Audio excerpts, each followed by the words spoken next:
দেওয়ানগঞ্জের যমুনা নদী তীরবর্তী এই অঞ্চলে পানি ফলের জন্য বিখ্যাত। এই অঞ্চলে পানি ফল জামালপুরের চাহিদা মিটিয়ে সারা বাংলাদেশে রপ্তানি করা হয়।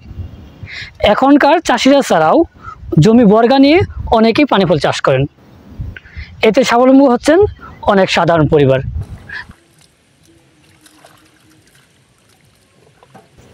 আমি মনে করেন 6 বিঘা মাটি কিনে নিছি পানি ফল আর কি, পানি কিনে নিই আর কি। পানিটা কিনে নিয়ে আমি এই চাষবাস করিয়া আমি এইভাবে চলতেছি। এখন পর্যন্ত আমার খরচ হয়েছে 70,000 টাকা। বিক্রি করছেন কত হাজার? বিক্রি করছি আনকা মনে করেন প্রায় 30-40,000 টাকা বিক্রি হয়েছে আর কি।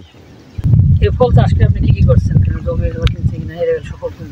এমনি জমি জমা কিনি না আর কি, পোলা বানাই আবরা করাইছি। আর মনে করেন এই সংসার চলে, 8-10 জন মানুষ খাই, এইভাবেই চলতেছে আর কি।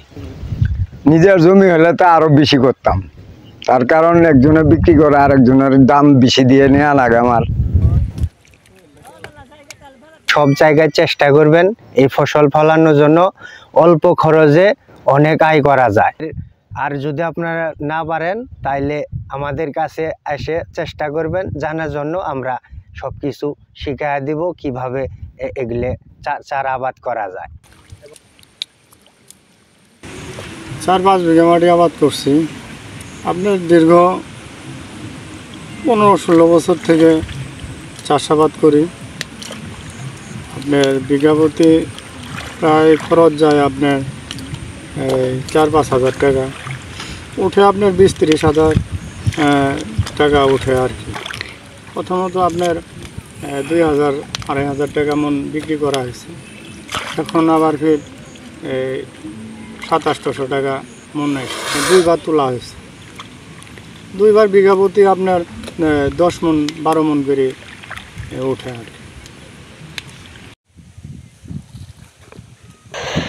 এই পানি ফলের আবাদ বিঘাতে 5,000 টাকা কিনে নিয়ে 6 মাস এলে নানান পালন করি।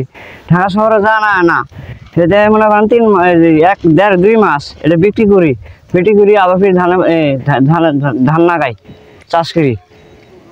এই আবাদ করলে আবার এখন জানা না।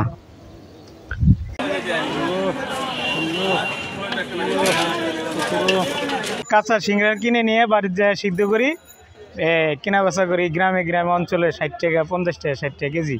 এখানে কিনে আমরা 600 টাকায় 500 টাকা মন। পানি ফলের সিজন আসলে আপনি কি এই ব্যবসায় করেন? হ্যাঁ, এই ব্যবসায় করি। এটা আপনার সংসার কি চলে? হ্যাঁ, আল্লাহর রহমতে চলে।